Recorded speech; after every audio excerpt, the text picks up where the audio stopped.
Bueno, pues Abba Shalom a todos, feliz sábado, más que sábado. Vamos a, como he dicho, ¿no? Vamos a estudiar la carta a los Gálatas. Terminamos la de Romanos, ¿no? Estuvimos por casi medio año, ¿no? No sé cuánto estuvimos, varios meses. Solemos estudiar, pues, detenernos en los versículos, ¿no? Y analizarlos y todo esto.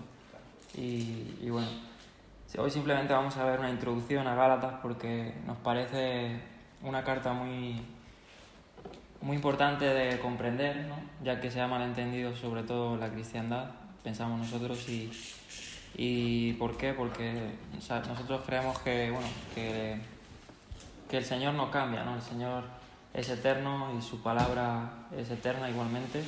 Así está escrito, ¿no? En la palabra, creo que en Malaquías habla de esto, ¿no?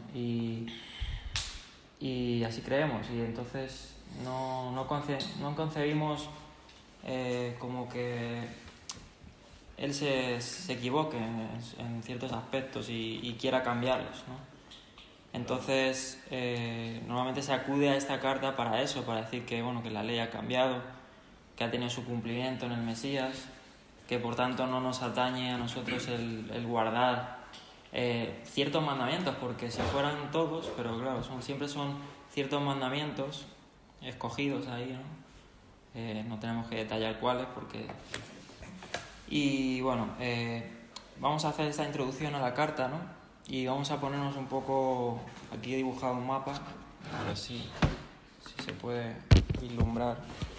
A ver si coger un poco de espacio, o si la puedes coger tú mejor, me apaño mejor. Es un poco el mapa, ¿no? de los viajes de Pablo. Y bueno, vamos a ir a este punto, que es Anatolia, que era un puerto, ¿no? Aquí lo tengo. Seleucia era el puerto más o menos donde salió Pablo, ¿no? En Siria. Y vamos a analizar, vamos a trasladarnos a Hechos capítulos 13 para entrar en contexto a este viaje, a este primer viaje de Pablo, que fue pues en donde escribió esta carta a los Gálatas, ¿no? Entonces vamos a Hechos capítulo 13 y vamos a leer del versículo 1 en adelante. No sé si alguien quiere leer. ¿Hasta cuándo? Vamos a leer hasta el 3 y nos detenemos. ¿Hasta el 3? Sí. Había entonces en la iglesia que está en Antioquía profetas y maestros: Bernabé, Simón llamado Negro, Lucio el Cireneo, Manaén, colactanio de Herodes el tetrarca, y Saulo. Mientras ellos estaban sirviendo al Señor y ayunando, dijo el Espíritu del Señor: apartadme a Bernabé y a Saulo para la obra a la que los he llamado. Y habiendo ayunado y orado, les impusieron las manos y los dejaron ir. Ok. Bien. Ahí vemos, ¿no? que encomiendan a Pablo y a Bernabé. Todos sabemos quién es Pablo, quién es Bernabé, ¿no? Fueron los primeros, por decir así, enviados de la congregación mesiánica, ¿no? De los primeros creyentes en el Mesías. Fueron enviados desde Antioquía. Había dos Antioquías, ¿no? Esta Antioquía de Siria y de Pisidia.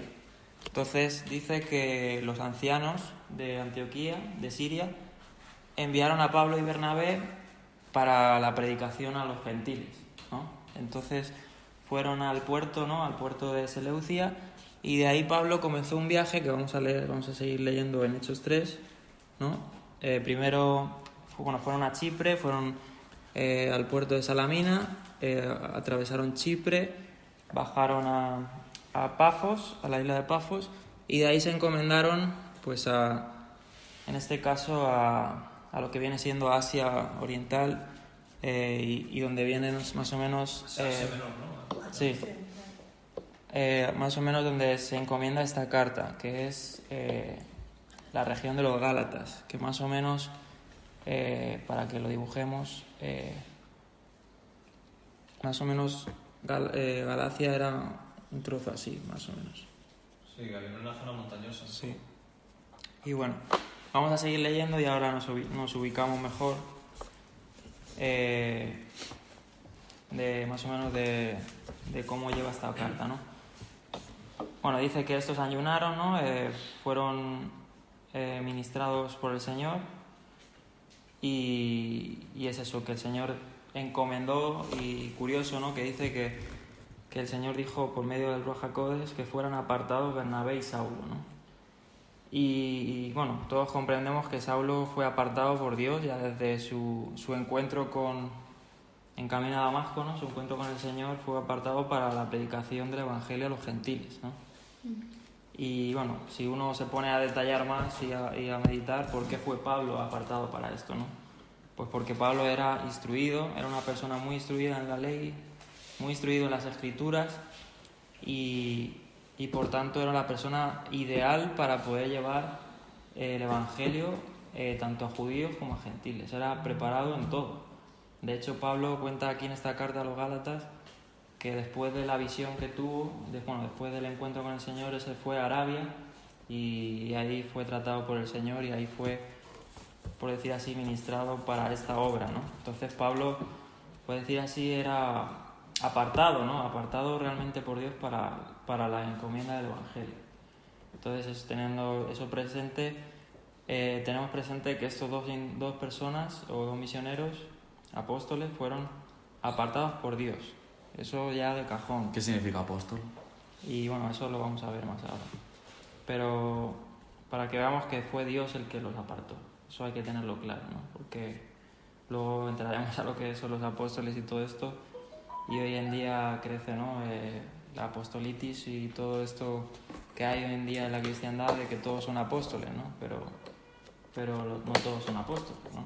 Y vamos a ver un poco lo que es el apóstol, lo que es ser un apóstol. Y bueno, vamos a seguir leyendo en el 4.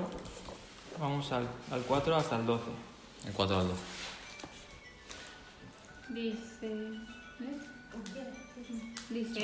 Suena un móvil por ahí, no sé. Ellos pues, enviados por el Espíritu de la Santidad, bajaron a Seleucia y de allí navegaron hasta Chipre.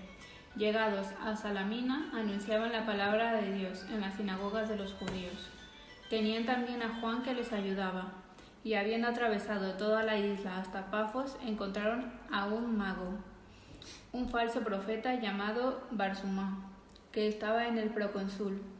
Sergio Paulo, hombre prudente, hizo llamar a Bernabé y Saulo, deseoso de escuchar la palabra de Dios, pero se les oponía el mago Elamit, pues eso quiere decir su nombre, intentando apartar al procónsul de la fe. Entonces Saulo, también llamado Pablo, lleno del Ruach HaKodesh, mirándole fijamente le dijo: Tú, repleto de todo engaño y de toda maldad, hijo del diablo, enemigo de toda justicia, ¿no acabarás ya de torcer los rectos caminos del Señor? Pues ahora mira la mano del Señor sobre ti, te quedarás ciego y no verás el sol hasta un tiempo determinado. Al instante cayeron sobre él oscuridad y tinieblas, y daba vueltas buscando quién le llevase de la mano. Entonces, viendo lo ocurrido, el procónsul creyó, impresionado por la doctrina del Señor. Bien, entonces como he dicho, ¿no? Pablo fue a Chipre, ¿no? A la isla de Chipre, y aquí nos relata, ¿no? La predicación del Evangelio en Chipre.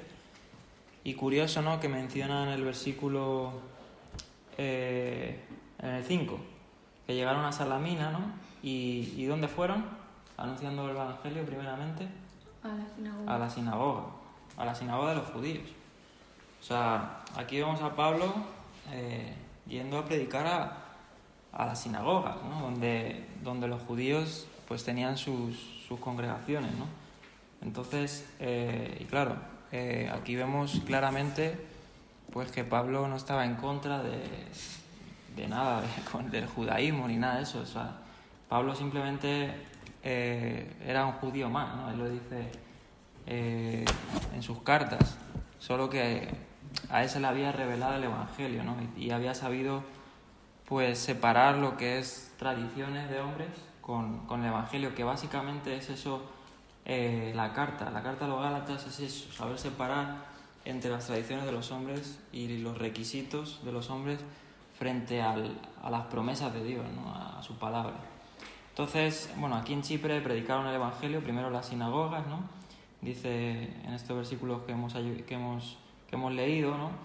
Y bueno, cuando fueron a la isla de Pafos, atravesando Chipre, se encontraron con un tal Bar Jesús, que aquí ponen en las Biblias, ¿no? Un falso profeta, dice judío, llamado Bar Jesús, que estaba con el procónsul Sergio Paulo. Y bueno, este Bar Jesús, que en realidad pues no sale eso en el griego, Bar Jesús es algo que fue traducido erróneamente. De hecho, no te has traído el Nestle Alan, ¿no? No, pero tengo aquí del griego también, creo. Hay ahí una nota, ¿no?, al texto diciendo que en realidad hay diferencias en torno a la traducción de este nombre, aunque no importa mucho el nombre, pero simplemente se dice que era Barsumá, que significa encantador de perfumes. Eso es a lo que se dedicaba este hombre, al tema de... Era un hechicero. Vamos. Sí, bueno, no era un hechicero, es que ese es el tema, porque era un judío, simplemente Maestro judío. pero no era conforme a la doctrina de los apóstoles. O sea, era un judío más que instaba a este procónsul a no convertirse. O sea, era algo extraño. O sea, esta persona se ponía de límite entre el procónsul y el Mesías. O sea, refutaba, por decir así, las palabras de Pablo, ¿no? Como una piedra de tropiezo. Así Sí, es. sí, sí. Y es eso, o sea, era peor que un gentil. Era una persona que estaba siendo tropiezo para los demás, para que la buena nueva se les predicara, en este caso a un gentil, ¿no? Aquí, más adelante dice, le resistía Elimas, el mago. Bueno, esto es otra mala traducción, porque... Pero es la misma persona. No, ¿Este es el mismo que mencioné antes o es otro? no, este es otro, Elimas es otro. Y supongo que sería también de estos falsos, puede decir así... Bueno, aquí dice profeta, pero bueno, más que profeta, podemos decir que eran falsos maestros, porque enseñaban, pues, no enseñaban realmente la verdad. Y aquí, ¿no? Había otro que resistía a Pablo, ¿no? Y procuraban, es lo que he dicho, o sea, apartar de la fidelidad a este procónsul, ¿no? Entonces, aquí Pablo, viendo esto, ¿no? Pues se levanta, ¿no? Y en el versículo 10 vemos cómo le exhorta duramente, ¿no? Tanto así que le dice que estaba lleno de todo engaño y que era hasta un hijo del diablo, ¿no? Porque estaba trastornando, pues, la verdadera fidelidad, ¿no? La verdadera fe que es en el Mesías. Y bueno, sin detenernos mucho más allá, después de Chipre, vamos a leer en el versículo 13, porque viendo que tenían resistencia, ¿no?, al Evangelio por medio de estas personas, siguieron predicando y aún así pues supongo que muchos otros se convirtieron al Señor, ¿no? Y de hecho el procónsul, viendo lo que Pablo le dijo a este hombre y que se cumplió, ¿no? Y yo supongo porque Dios se lo puso, ¿no? Que le dijo que se quedara ciego, creyó en el Evangelio, creyó en lo que decían Pablo y Bernabé y se convirtió, ¿no? Se convirtió al Mesías. Y después de esto, bueno, vamos a seguir leyendo, porque después de Chipre ya es cuando se pone, ¿no?, a embarcarse hacia Galacia, ¿no? En este caso Antioquía. Y bien, leemos el versículo 13. Vamos a leer del 13 al... Bueno, vamos a leer al 15, porque ahí el 15 quiero detenerme un poco. ¿Leo? Sí. Después de zarpar de Pafos, Pablo y sus compañeros fueron a Perge de Panfilia, pero Juan se alejó de ellos y regresó a Jerusalén. Ellos, pasando de Perge, llegaron a Antioquía, la de Pisidia, y entrando a la sinagoga en el día de Shabbat, se sentaron. Después de la lectura de la Torá y los profetas, los principales de la sinagoga se dirigieron a ellos, diciendo: varones y hermanos, si tenéis alguna palabra de exhortación para el pueblo, hablad. Ajá. Bueno, y ahí se levanta Pablo, que de hecho eso no lo vamos a leer. Vamos a pasar directamente al 14 porque ahí comienza Pablo a testificar, ¿no? Se levanta Pablo y comienza a testificar de la fe en el Mesías, corroborando lo que es el Mesías que esperaban, ¿no? Por los profetas, por la ley.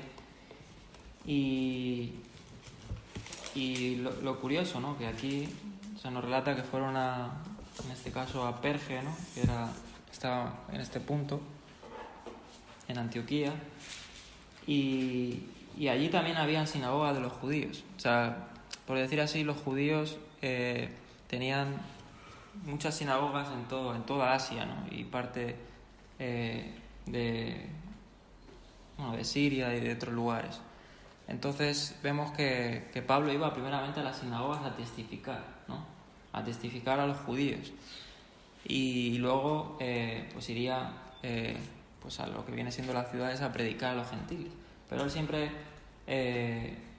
yo supongo que como judío y también como persona bajo autoridad, porque Pablo estaba bajo autoridad del Señor y también,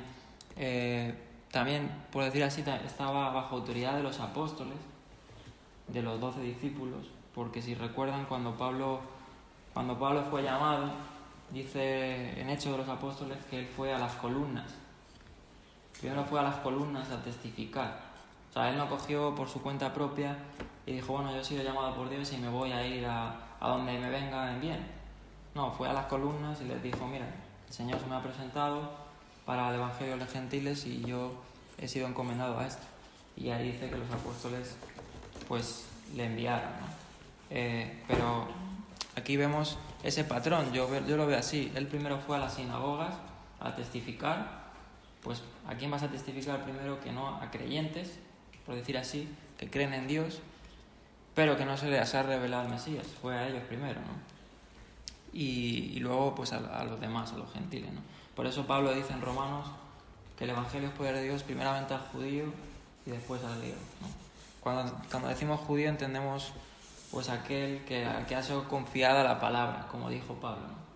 Porque el judío tiene un conocimiento de la ley, un conocimiento de la escritura y por tanto primero sobre ellos quería edificar, ¿no? Y curioso que en el 15 diga que después de la lectura de la ley de los profetas, o sea, es como venimos nosotros diciendo aquí, nuestro método de estudio es ese, el que desde tiempos antiguos se ha llevado, que es estudiar la Torá y la Haftará, o sea, la Torá y los profetas. Y luego ya lo complementamos todo a la luz del Evangelio, está claro. Pero ese es el método que llevaban los apóstoles y por tanto el que nosotros procuramos llevar, ¿no? Porque creemos que es lo ideal. Y aquí es donde tomó ocasión Pablo, por medio del principal de la sinagoga, que le dio permiso para hablar, y ahí fue cuando empezó a testificar, ¿no? del Mesías a través de las Escrituras. Y es eso, o sea, el Mesías está en todas las Escrituras, ¿no? Desde los escritos de Moisés hasta los escritos de los profetas, ¿no? Y bien, vamos a pasar al 51, porque después de haber testificado, ¿no? Como siempre, pues cosecha por parte de algunos judíos, pero por otros oposición, ¿no? Suele pasar esto, en que no todos los que escuchan pues obedecen a la verdad, tristemente. Y bueno, después de esto dice en el 51 que entonces ellos, después de haber sido predicado en Derbe, ¿no? En Antioquía, sacudiendo contra ellos el polvo de sus pies, llegaron a Iconio, ¿no? Iconio está más o menos, para que nos hagamos una idea, más o menos por aquí. Y los discípulos estaban llenos de gozo y del Ruach HaKodesh. Bien, y aquí vamos a seguir leyendo Pablo y Bernabé en Iconio. Si alguien puede leer del 1 al 7, el 14, del 1 al 7. Sucedió en el Iconio que entraron juntos en la sinagoga de los judíos y hablaron de tal manera que creyó un gran número, tanto de judíos como de griegos. Pero los judíos que no creyeron incitaron y predispusieron el ánimo de los gentiles en contra de los hermanos. Con todo esto, ellos continuaron mucho tiempo hablando con valentía, confiados en el Maestro, quien daba testimonio al mensaje de su gracia, concediendo que se hicieran señales y prodigios mediante las manos de ellos. La gente de la ciudad estaba dividida. Unos estaban con los judíos y otros con los enviados. Entonces surgió un intento de parte de los gentiles y los judíos junto con sus gobernantes para maltratar y apedrearlos. Pero se enteraron y huyeron a Listra y a Derbe, ciudades de Licaonia, y por toda la región de alrededor, y allí anunciaban las buenas nuevas. Bien, entonces después de Antioquía, ahora sí, porque la dibujo afuera, pero fueron a Galacia, a la región de Galacia. Galacia tenía varias ciudades importantes, entre ellas estaba Perge, Iconio, Listra y Derbe. Entonces voy a tratar de ponerlas ahí, que fueron más o menos las ciudades, bueno, sí, está, en las que Pablo fue. Y Listra creo que estaba por aquí abajo. Y bien, ahora Iconio estaba aquí. O sea, ellos pasaron a Iconio aquí. Y ahí dice que creyeron una gran multitud, tanto judíos como griegos. Ujú. Pero los que no creyeron, otra vez vemos oposición, ¿no?, entre los judíos, dice que corrompieron los ánimos de los gentiles, o sea, que estaban siendo de tropiezo para que las buenas nuevas, otra vez más, como igual vimos el Bar Sumá, que era tropiezo para el procónsul, pues había igual otra sección de judíos que no creían que los gentiles oyeran el mensaje del Evangelio. Y ahí dice que fue necesario por Dios hacer señales y prodigios. Interesante. Para que creyesen. Entonces... Pero ese es un buen punto porque pudo no haberlo hecho, ¿no? O sea, pudo Claro. no haber hecho milagros. ¿Pero por qué los hizo? Porque había una necesidad extrema. Había ajenos caprichos. Un milagro tiene que ser en situación precisa por algo. Claro, y básicamente los milagros, más que por el bien físico de la persona, es por el bien de su Salvación. claro. Entonces lo que hacen los milagros es básicamente despertar la fidelidad en cada persona. Y por eso fue necesario por el Señor, no por Pablo y Bernabé, porque de hecho aquí no vemos a Pablo y Bernabé como invocando a Dios para que crean, o como hoy en día, ¿no? Pues hay tantos que hacen milagros y le piden a Dios y tal. Ellos simplemente no hicieron nada, o sea, predicaron la palabra y fue Dios quien se manifestó allí en Iconio, ¿no? También, mira, y es curioso eso de que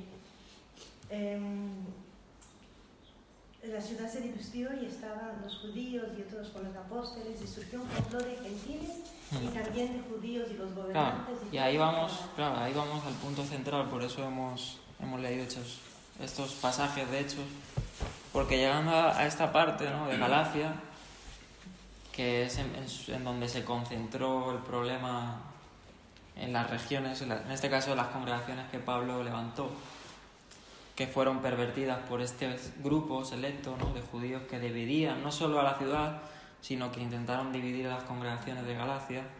Es donde vamos al contexto, porque habían judíos, como he dicho, sinagoga de los judíos en muchos lugares de toda esa región.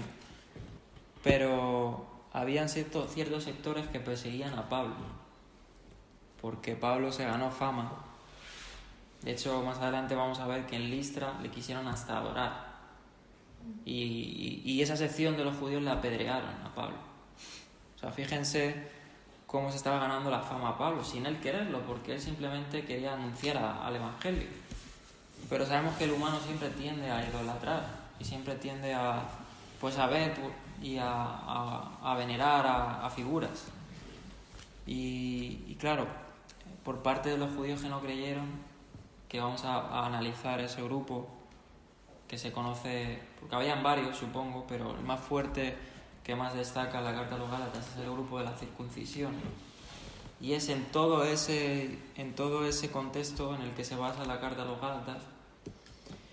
Y este grupo pues estaban dividiendo las comunidades, y no solo eso, sino perseguían a Pablo para hacerle tropiezo, para frenarle en su obra. Pero claro, no era la obra de Pablo, sino era la obra del Eterno, ¿no? Y esto pasó, ¿no? Que muchos creyeron y otros se oponían. Y así va a pasar en nuestra vida, ¿no? En nuestro caminar con el Eterno va a pasar esto. Vamos a predicar el Evangelio, pero nos vamos a encontrar con gente que nos va a calumniar y gente que va a creer, ¿no? Eso es algo que ya estaba dicho, ¿no? Desde tiempos anteriores. Y bien, entonces dice que por la oposición que tuvieron también igual, de hecho dice en el 4 que se lanzaron a afrentarlos y a apedrearlos. O sea, era tal celo de estos judíos que se pusieron a armar disputa, y no solo eso, sino a querer incluso matarles. Entonces, sabiendo esto, huyeron a Listra y a Derbe. Y ahí es donde Pablo también levantó comunidades en toda Galacia, en Listra, en Derbe, en Iconio, y allí predicaron el Evangelio. También pues fueron llamados a eso, ¿no? A predicar el Evangelio. Y bien, en el 8 vamos a leer el 14:8 en adelante. ¿En adelante hasta dónde? Hasta el 7. Vamos a leer hasta el... No, perdón, del 8... A ver, 8, 14... No, del 1 al 23. Vamos a leer todo. Del 8 al 23, perdón. Dice, había allí sentado un hombre tullido de pies, cojo de nacimiento y que nunca había andado. Este escuchaba a Pablo que hablaba. Pablo fijó en él su mirada y viendo que tenía fe para ser curado, le dijo con fuerte voz, ponte derecho sobre tus pies. Y él dio un salto y se puso a caminar. La gente, al ver lo que Pablo había hecho, empezó a gritar en Licaonio. Los dioses han bajado hasta nosotros en figura de hombres. A Bernabé le llamaban Zeus y a Pablo Hermes, porque era quien dirigía la palabra. El sacerdote del templo de Zeus, que hay en la entrada de la ciudad, trajo toros y guirnaldas delante de las puertas, y a una con la gente se disponía a sacrificar. Al oírlo, los apóstoles, Bernabé y Pablo, rasgaron sus vestidos y se lanzaron en medio de la gente gritando, amigos, ¿por qué hacéis esto? Nosotros somos también hombres de igual condición que vosotros, que os predicamos que abandonéis estas cosas vanas y os volváis al Dios vivo que hizo el cielo, la tierra, el mar y cuanto hay en ellos, y que en las generaciones pasadas permitió que todas las naciones siguieran sus propios caminos, si bien no dejó de dar testimonio de sí mismo, derramando bienes y enviándoos desde el cielo lluvias y estaciones fructíferas, llenando vuestros corazones de sustento y alegría. Con estas palabras pudieron impedir a duras penas que la gente les ofreciera un sacrificio. Vinieron entonces de Antioquía e Iconio algunos judíos, y habiendo persuadido a la gente, lapidaron a Pablo y le arrastraron fuera de la ciudad, dándole por muerto. O sea que los mismos que les estaban queriendo adorar, luego los judíos los persuadieron y les fueron a apedrear. Los mismos que le querían adorar, luego los apedrearon. O sea, qué locura, ¿eh? ¿Ya? ¿Sí, no? Luego el 20 dice, pero él se levantó y rodeado de los discípulos entró en la ciudad. Al día siguiente marchó con Bernabé a Derbe. Eso hasta el 23, ¿no? Sí.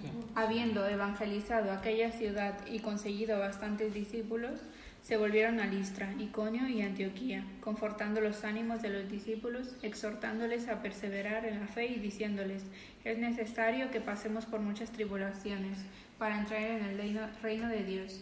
Designaron presbíteros en cada iglesia y después de hacer oración con ayunos, los encomendaron al Señor en quien habían creído. Bueno, aquí entonces vemos lo mismo, o sea que Pablo van a Listra y predican el Evangelio y oposición igual por esa parte de los judíos, tanto así que hasta le apedrean a Pablo y bueno, casi que le matan, ¿no?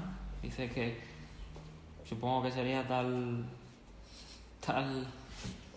castigo que le dieron que hasta pensaban que estaba muerto. Pero dice ahí, tremendo lo de Pablo, ¿no? Que luego se levantó y siguió su camino, ¿no? Y entonces, bueno, después de esto, regresaron a Antioquía, ¿no? Y ya vamos a pasar vamos a leer del 24 al 28 ya para pasar al preámbulo de la carta, que es en el 15, 1, y lo voy a leer. Dice: pasando luego por Pisidia, vinieron a Panfilia, y habiendo predicado la palabra en Pergue, descendieron a Atalia. De allí navegaron a Antioquía, desde donde habían sido encomendados a la gracia de Dios para la obra que habían cumplido. Entonces, bueno, después de haber pasado, es que he dibujado muy pequeña Galacia porque es más grande y no me caben todos los puntos, pero vamos, viene siendo una región grande. Entonces, Antioquía, Iconio, Derbe, habían varias ciudades. Entonces, después de haber rondado por toda Galacia, fueron otra vez, en este caso fueron a Pergue, creo que era, y de ahí fueron otra vez a donde fueron encomendados, ¿no? Y es ahí donde en el 27 dice que por la gracia, dice, habiendo llegado y reunido a la iglesia, refirieron cuán grandes cosas había hecho Dios con ellos y cómo había abierto la puerta de la fe a los gentiles. Y ese es, como he dicho, es que esto para mí es la base de todas las cartas de Pablo. O sea, el revuelo que se hizo cuando los gentiles se injertaron al pacto. O sea, si tú te das cuenta, todos los conflictos que hubo fueron por esto. Y desde Hechos aquí, desde la conversión de, ¿cómo se llamaba?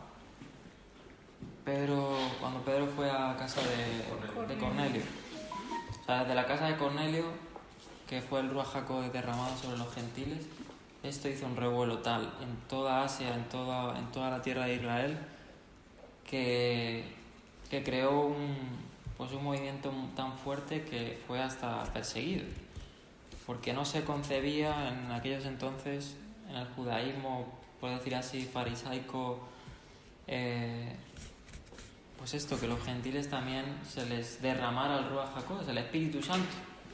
O sea, para un judío del primer siglo, un fariseo, el Espíritu Santo no podía estar sobre un gentil, era imposible.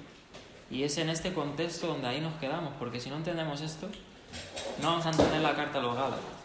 Entonces ahí se nos da el preámbulo al versículo 1 del capítulo 15, que es la introducción a la carta a los Gálatas. Entonces dice: entonces algunos que venían de Judea enseñaban a los hermanos: si no os circuncidáis conforme al rito, curioso que dice al rito, en el griego dice a la costumbre. ¿A la costumbre? ¿Costumbre de quién? Ellos la atribuían a Moisés, pero no era claro, de Moisés. Pero claro, el Pentateuco lo escribió Moisés porque estaba aburrido o porque se lo mandó Dios. Claro, y ellos atribuían también sus tradiciones a Moisés. Eso lo hay que tener claro. Para el judío la Torá es tanto la escrita como la oral. Para los fariseos. Claro, para los fariseos y para los judíos de hoy. Entonces hay que entender eso. Que es como que Dios les entregó también la tradición oral. Claro, la interpretación de la Claro, palabra. ellos dicen que en el Sinaí a Moisés Dios le entregó la Torá escrita, pero también se la dio oralmente a Moisés, y Moisés se la dio a los descendientes así. Entonces eso creían los fariseos, y eso creían. Y hoy en día el judaísmo en su base, igual, salvo 2 o 3 grupos como los caraítas y poco más, creen eso, que la Torá es la Torá escrita y la Torá selve-al-pé, la Torá oral. Entonces, teniendo en cuenta eso, este era principalmente a lo que Pablo iba a refutar, a este grupo de judíos que persuadían a los gentiles a decir, no, si ustedes quieren incluirse al pacto, tienen que circuncidarse. En otras palabras, no, el pacto hablamos de salvación. Ustedes tienen que circuncidarse para poder ser salvos. Si no lo hacen, no lo van a ser. Entonces ahí es donde Pablo interviene, porque en todo esto, cuando Pablo vuelve, en tan poco tiempo, Pablo tenía más o menos unos 30 años cuando salió para su primer viaje misionero.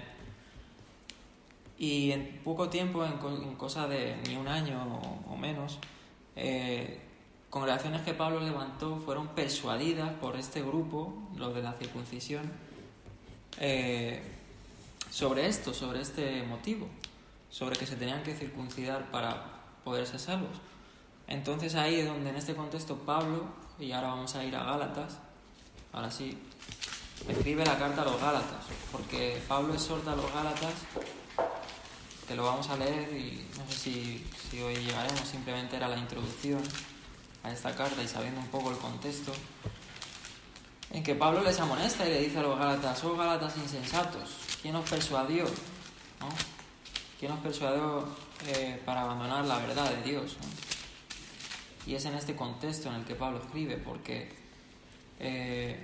era la creencia en el judaísmo, que si una persona no se circuncidaba no le bajaba el espíritu, la vida espiritual.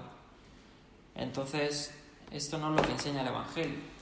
El Evangelio es que Dios escoge, en este caso a los gentiles, y se derrama su gracia sobre ellos, su Ruach HaKodesh, para que luego guarden los mandamientos, no al revés.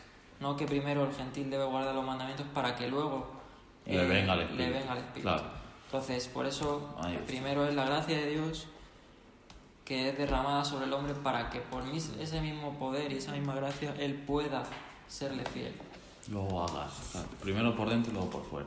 Entonces es en este contexto que es base, y esto es algo que se malinterpreta en el cristianismo, porque si no tienes en cuenta de que Pablo les escribe a los Gálatas en que se están judaizando, y eso más adelante, hoy no lo vamos a ver, pero vamos a ver lo que es judaizar más adelante, porque hoy en día en el cristianismo judaizar es guardar la ley de Dios. Eso es mentira, porque la ley no es de los judíos, la ley es del Señor. Entonces, cuando habla de judaizar, ¿a qué se está refiriendo? Eso también es algo que vamos a estudiar y que, bueno, en su mayoría sabemos, pero no va a estar de mal repasar. Y es algo que el pueblo cristiano no entiende, porque judaizar no es guardar los mandamientos, porque si no sería una locura. O sea, el mismo Dios dio la ley, dio los mandamientos para el bien del hombre, lo dice el salmista, que la ley es para el bien del hombre. Lo dice Pablo, el mandamiento es santo, justo y bueno. No es para el mal del hombre, es para que el hombre camine dentro de la voluntad divina y no para oprimirle ni nada de esto. Entonces, el contexto es básicamente que estos judaizantes persuadían a los gentiles a hacer ciertos requisitos que no estaban en la Torá, sino que estaban en las tradiciones judías. Sabiendo esto, vamos a leer el primer versículo. O sea, para resumir así de pronto, o sea, judaizar es igual a tradiciones de hombres. Claro. Eso es judaizar. O sea, judaizar es igual a mandamientos extra humanos puestos como divinos. Claro. Y otras cosas diferentes son los mandamientos divinos dichos por la boca de Dios, escritos por Moisés, pero dictados por la boca de Dios. Esa diferencia es la que hay que hacer cuando leemos a Pablo. Si no, mezclamos tradición de hombre con la Torá y es peligroso, porque la Torá sí es divina. Claro. Y claro, tachar la ley divina es delicado y es peligroso.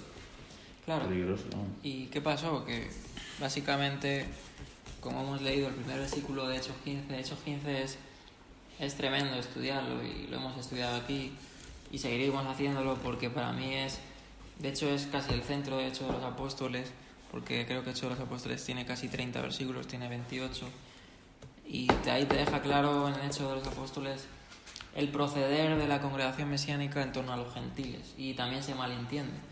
Pero ¿qué pasó? Que en todo el mundo conocido, Grecia, Asia, se hizo un revuelo tal que tuvieron que los apóstoles en Judea hacer el concilio llamado Jerusalén, y establecer por Dios lo que iban a hacer con los gentiles. ¿Qué iban a hacer? Pues estaban creyendo muchos gentiles en la fe de Dios, el Dios de Israel. ¿Qué iban a hacer con todos estos gentiles?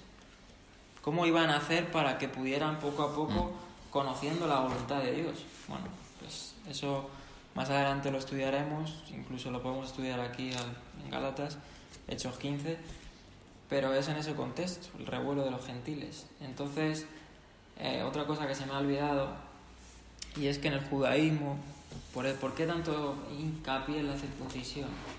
¿Por qué este grupo eran los de la circuncisión? Bien, en el judaísmo está el concepto de la Brit Milá. Escríbelo. Ese roto está ya. Brit. ¿Qué chaval? Brit Milá, que es el pacto de la circuncisión. Y eso lo extraen, no de la Biblia, porque esa palabra no aparece. O sea, cuando Dios le dio la circuncisión a Abraham, en Génesis 17, y eso ahora podemos ir ahí. Pero cuando Dios le dio la circuncisión a Abraham, le dijo a Dios a Abraham que la circuncisión era la señal del pacto. ¿Y cuál es el pacto que hizo Dios con Abraham? Vamos a Génesis 17. Génesis 17. Sí. Otro apunte, bueno, el que vamos a ver ahora. Nota apunte. Saber diferenciar entre señal y pacto. Claro. Si sabemos lo que es la circuncisión, vamos a seguir encajando el puzzle bien. Se nos ha enseñado toda la vida que la circuncisión es un pacto.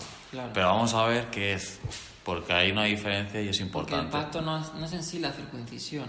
O sea, la circuncisión es la señal física que Dios le dio a Abraham como la evidencia del pacto. Pero no en sí es el pacto. Claro. Entonces vamos a ver cuál es el pacto. Y no solo lo vamos a ver aquí en Génesis, lo vamos a ver corroborar. Es que están todas las escrituras, está hasta en Apocalipsis. De hecho, el otro día lo... Pero lo vamos a leer también en Jeremías. Lo vamos a ver en Jeremías 31, donde se habla y se anuncia el nuevo pacto. Como se conoce el nuevo pacto, que en sí no es el nuevo pacto, si es el pacto de nuevo, como hemos aprendido, ¿no? Pero que se anuncia en Jeremías y le dice, este es el pacto que haré con la casa de Israel. Bueno, ahora lo vamos a leer, pero vamos a leer lo que viene siendo la circuncisión, porque es el tema central de las Gálatas. Ya mira, no tiene. Y es porque este concepto Brit Milá en el judaísmo es el pacto de la circuncisión, así lo conciben los judíos hasta el día de hoy. O sea, no solo era en el primer siglo, sino hasta el día de hoy lo tienen como un pacto. Claro, tú le preguntas a un judío esto, ¿qué es la Brit Milá? Se lo preguntas hoy a un ortodoxo y te lo va a decir así. Es decir, si haces esto, entras en pacto con Dios. Claro, si no, no. Y eso si no es así. Y si no, no eres salvo. Nosotros Si no haces esto, no eres salvo. Por ejemplo, y eso no implica que la circuncisión esté abolida. O sea, eso no implica eso. Sino que la circuncisión no es un pacto, sino es un mandamiento. Y es la señal de un pacto. Entonces vamos a ver... Ya mira, no tiene. Sí. ¿El de Abraham o el de la circuncisión? El Génesis 17 del 7. El 7. Vamos a leer el 7. Establezco mi pacto entre yo y tu descendencia después de ti, en sus generaciones como pacto eterno, para ser Elohim para ti y para tu descendencia después de ti. Ahí está. O sea, ese es el pacto. Ese es el pacto. O sea, es que ese es el pacto. El pacto es: yo seré tu Dios. Ese es el pacto. Y tú me serás por pueblo.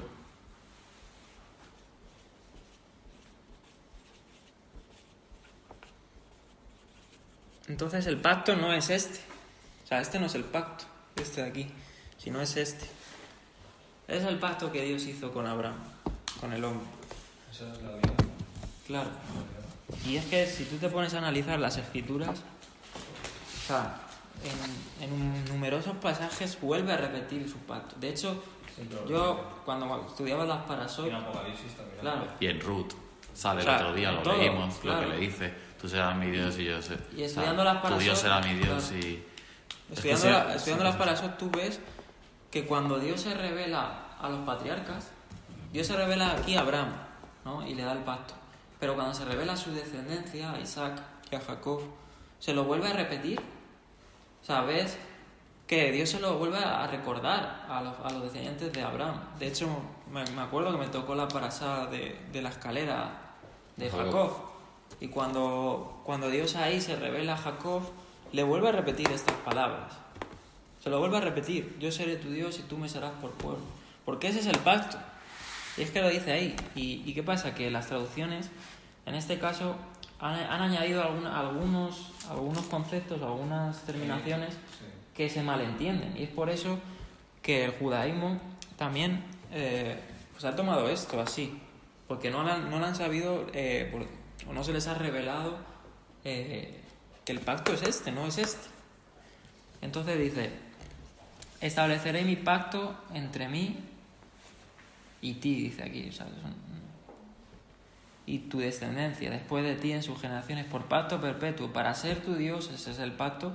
Y el de tu descendencia después de ti. Te daré a ti y a tu descendencia después de ti la tierra en que moras, toda la tierra de Canaán en heredad perpetua, y seré el Dios de ellos. Y en el pacto, algo que a mí que recalca mucho Dios, y es que el pacto tiene, por decir así, o sea, este es el pacto de Dios. Y en el pacto de Dios se afianzan dos promesas. Una que se le da a Adán y Eva, que es la simiente, ¿no? Cuando le dice Dios a Adán: de tu simiente saldrá el Mesías, ¿no? Le dice: la simiente de la mujer aplastará la cabeza a la serpiente, ¿no? Y esa simiente es el Mesías. Lo dice Pablo en Gálatas, además lo dice en esta carta, creo que habla de una simiente en singular, no en plural, ¿no? Y la otra es la tierra. Y esto se lo habla a Abraham aquí en Génesis 17. O sea, que la descendencia, ¿no? Yo seré tu Dios y tú me serás por pueblo, y tu descendencia, y luego la tierra. Estos dos conceptos son dos promesas que Dios le hace a Abraham, a Adán y a los patriarcas. Y en Hebreos, vamos a leerlo rápidamente, en Hebreos 6 aparecen estas dos promesas como que son inamovibles. O sea, son Jucat Olam. O sea, son promesas eternas. En Génesis 6, 17 al 18. Si alguien lo puede leer. Hebreos 6. Eso, Hebreos, perdón. Por lo cual, queriendo Dios mostrar más plenamente a los herederos de la promesa lo inmutable de su plan, interpuso juramento para que por dos cosas inmutables, de las cuales es imposible que Dios mienta, tengamos un poderoso estímulo los que hemos huido en busca de seguridad, para asirnos de la esperanza puesta delante de nosotros. O sea, ahí vemos que Dios hizo un juramento. O sea, cuando Dios hace el pacto con Abraham, ¿no? De hecho es curioso porque cuando Dios hace el pacto, ¿no? El famoso pacto de las dos partes, ¿no? Abraham simplemente se queda quieto y es Dios quien hace el pacto. O sea, es Dios el que pasa, es Dios el que hace todo, ¿no? Y dice que hay dos cosas inmutables, y estas dos cosas son lo que hemos mencionado. Una es la simiente, quien es el Mesías, y dos es la tierra, que es la Jerusalén celestial. O sea, cuando Dios le promete a Abraham una tierra, Lo dice en Hebreos. cuando Dios le promete a Dios, lo dice en Hebreos, claro, le promete la Jerusalén celestial, no solo un trozo de tierra. O sea, Dios le promete a Abraham la vida eterna, y la simiente es el Mesías. O sea, y las dos van ligadas, porque el Mesías es quien te introduce a la Jerusalén celestial. Entonces son estas dos promesas que son inmutables. O sea, Dios ha jurado ha jurado por lo más sagrado, que es por sí mismo y por sus 2 promesas inmutables. Entonces, en sí ese es el pacto de Dios con el hombre. Claro, y luego es eso, a esto le tienes que sumar lo que estamos viendo con Pablo. Esto, el Mesías, que es la simiente que te capacita para poder vivir en la tierra eterna, con vida eterna, de aquí sale la ecuación, de aquí sale Pablo. Claro. Dios coge a Pablo para que esto de aquí, en una nueva etapa, se empiece a cumplir en donde se tiene que cumplir. Primero a los judíos y luego a los gentiles, porque vivir en la vida eterna, como vemos en las promesas, Abraham se dice que son naciones en plural. Claro. O sea, todo el planeta que se meta O sea, me lo a la juego ahí, promesa. la plenitud de los gentiles. Se lo dice Entonces también Pablo entendió esto, y Pablo lo que hace es, en el mapa que hemos visto antes, predicar esto. Claro, y es que si tú te pones a ver, o sea, y algo para que sepamos un poco, cosa que yo cuando aprendí esto se me abrieron los ojos, y es que normalmente la cristiandad, la Torá, y bueno, ya es desviarnos un poco, pero ya que lo estamos tocando, creo que es importante repasarlo para los que no lo saben. La Torá no solo son mandamientos. O sea, cuando a un cristiano, no, yo no tengo que guardar la ley. O sea, la ley ya no está vigente.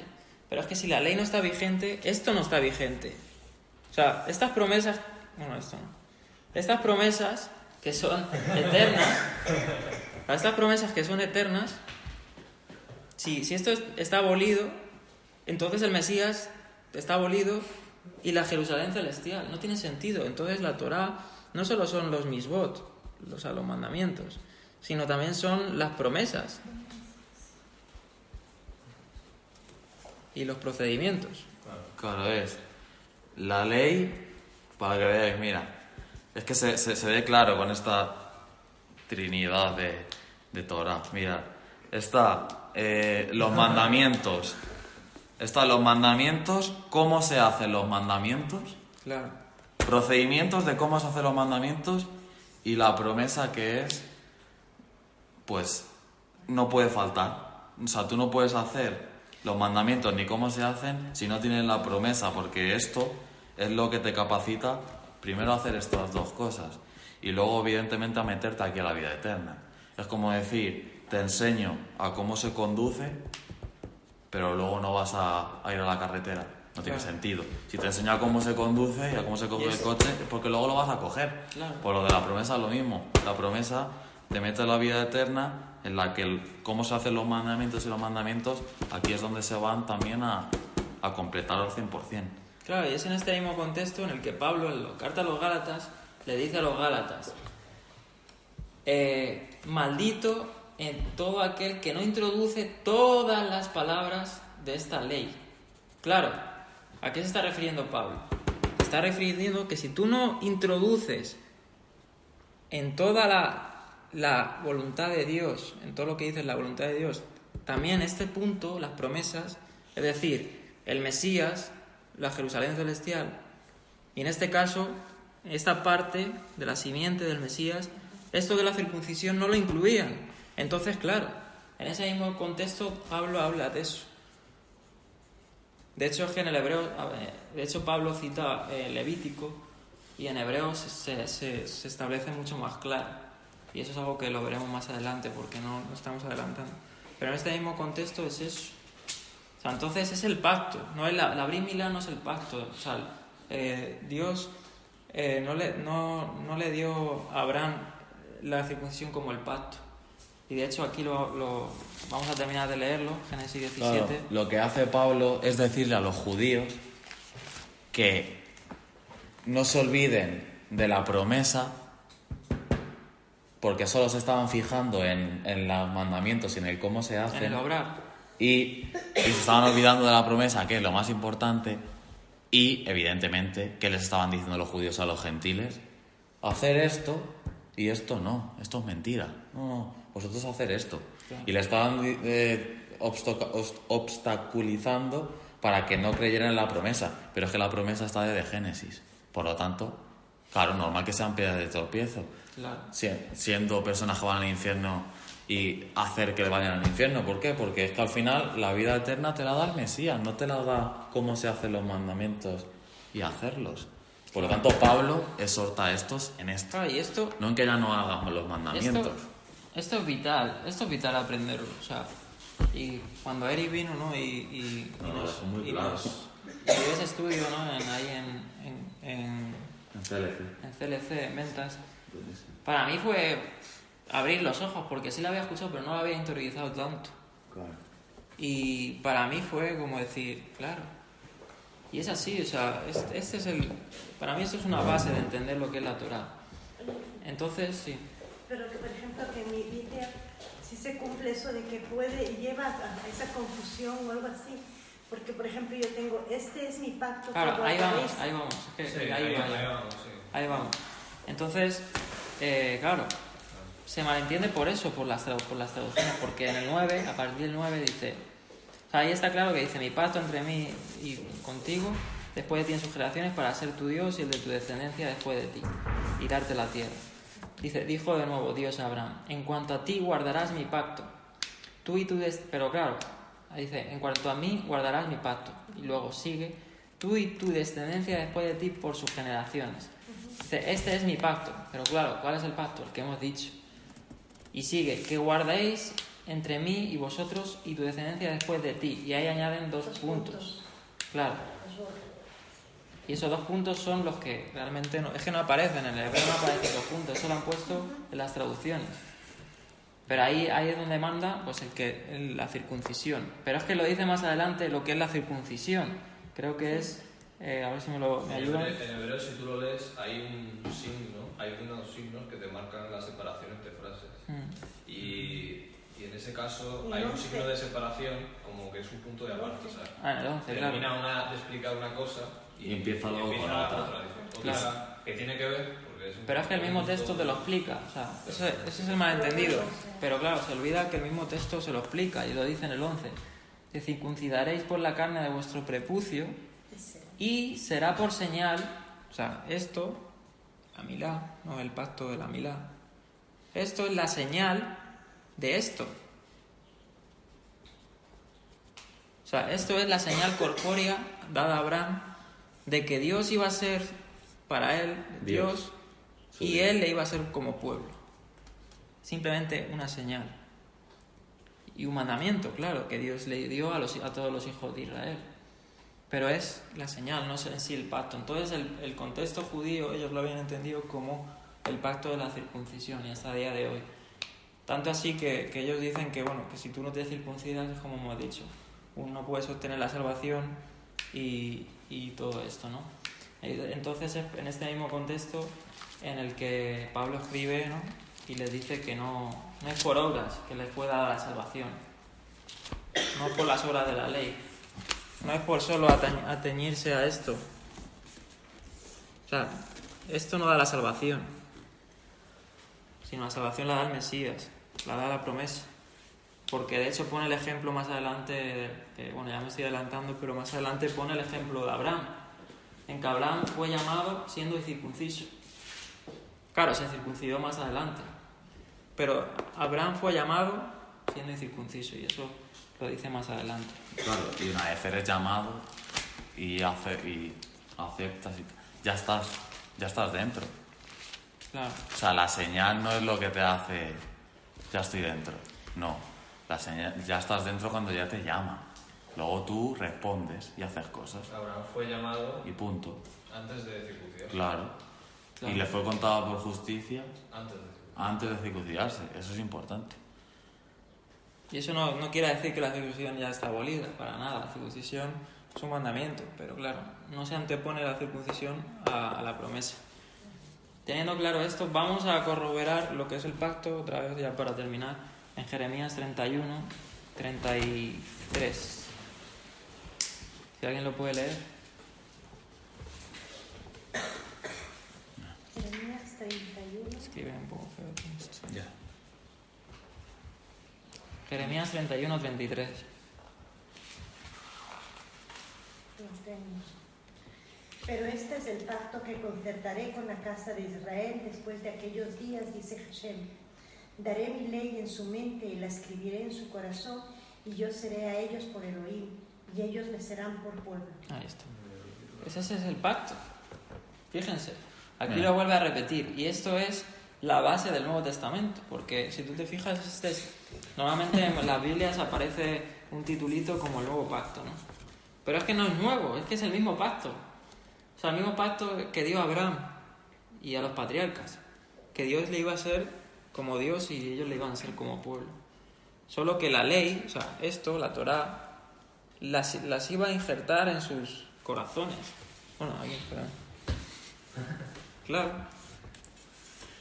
Entonces la ley no está abolida, porque si no, como hemos dicho, las promesas estuvieran abolidas. ¿Qué es eso? Mira, es así de fácil. Es así, tío. Antes la dio en tabla de piedra. en las piedras, luego en el corazón. Pero también las piedras... Pero es la misma. Claro. Pero es la misma. Tiene esa forma también de... Sí, pero eso ya son milindreces. Pero No, es eso, pero- la ley escrita en piedra, luego la ley Pero eso escrita en muestra, corazón. pero eso muestra la intencionalidad que tenía el Claro. Eterno desde siempre. Y otra cosa que se me ha olvidado, y es que la circuncisión, la milá, es símbolo de la vida eterna. O sea, es símbolo no de la vida eterna, sino al revés, de que Dios va a cambiar el prepucio de nuestra carne.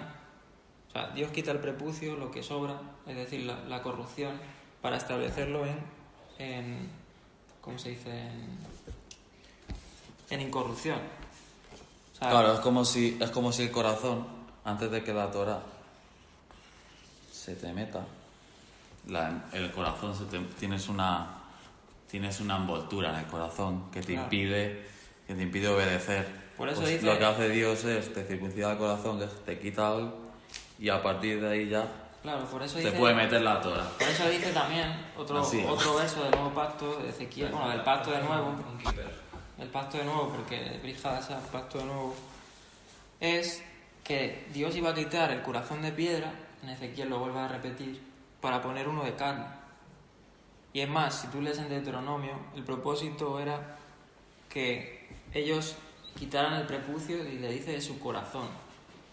O sea, la milá es símbolo de quitar la corrupción.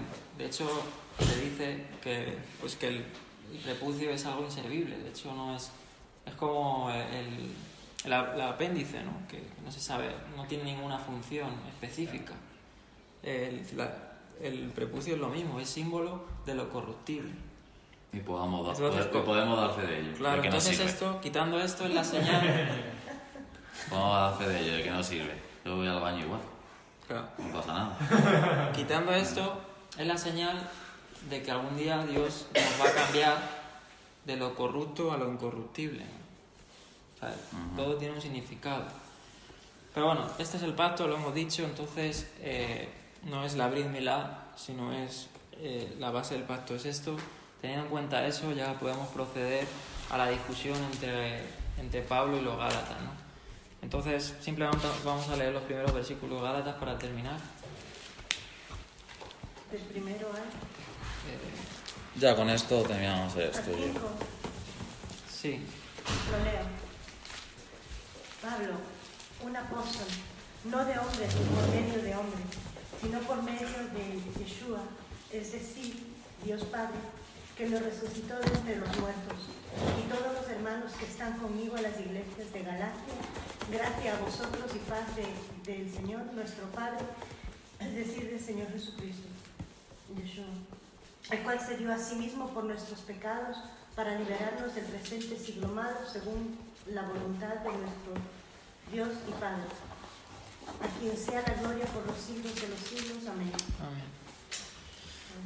Bien, yo creo que lo vamos a dejar aquí porque, bueno, dado la introducción que era necesaria para entender el contexto, ¿no?, en el que fue escrito los Gálatas, pues sabiendo una vez esto, aquí Pablo, ¿no?, le saluda, le dice que ha sido llamado como Saliach, o sea, es decir, como un enviado de Dios, representación, no por hombres, sea, es decir, aquí nos establece que habían saliaj, o sea, que habían apóstoles por hombres. Y es que el término apóstol, que es lo que veníamos a explicarlo rápidamente, que se conoce como enviado, ¿no? Pero claro, había enviados de hombres para una función, y es que la palabra apóstol, en el contexto bíblico de Salías, es alguien que representaba a otro, ¿no?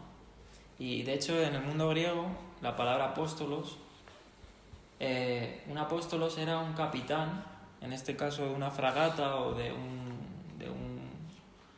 una nave, ¿no?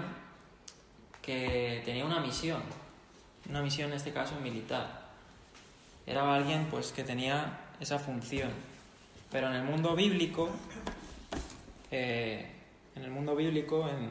el contexto hebreo, no era esto. No era un capitán.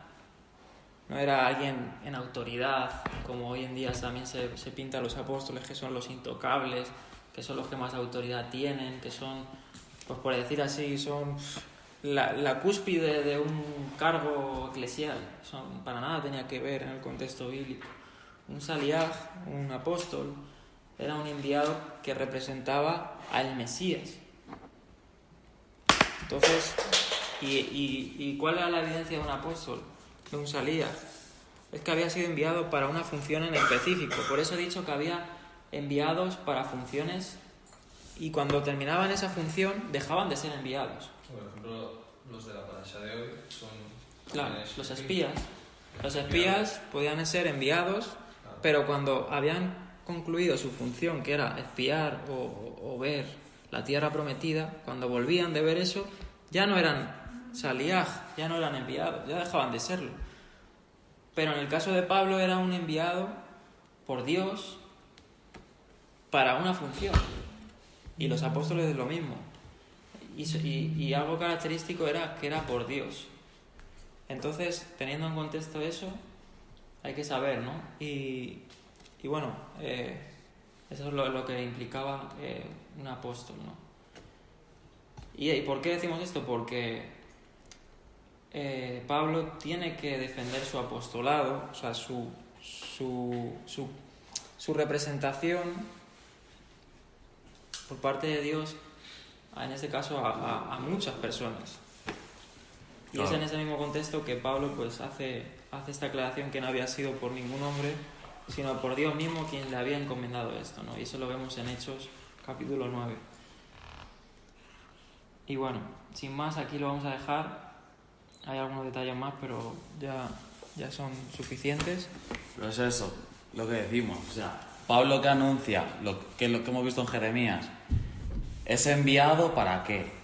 Para decir que mediante el sacrificio del Mesías, el pacto renovado, el único pacto que existe, de que Dios será el Dios de Israel y Israel su pueblo, es que mediante el sacrificio del Mesías la ley se mete dentro del corazón. Este es el pacto renovado, pero es el pacto de toda la vida.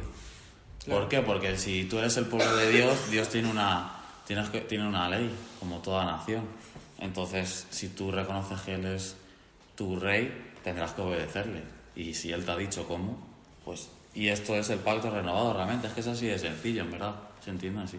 Claro, y eso, tanto judíos como gentiles, pues han sido llamados para salvación por Dios. No solo, en este caso, lo físico, la descendencia física, como son los gentiles, sino también los judíos, sino los gentiles. Entonces, ese era el plan de Dios, ¿no? Que toda persona pues le sea anunciada el Evangelio, ¿no? Tanto judíos como gentiles. Uh-huh. Y bueno, pues seguiremos con la carta, ¿no? Ya viendo en este caso pues a donde Pablo más hace énfasis, que es en la libertad del Mesías y en no esclavizarnos bajo los rudimentos del mundo, ¿no? Del mundo hablamos de este siglo, en este caso de las tradiciones de los hombres, todo esto, para someterse a la voluntad divina. Y bueno, pues hasta aquí. De la semana que viene seguiremos y bueno, vamos a terminarlo. Salón.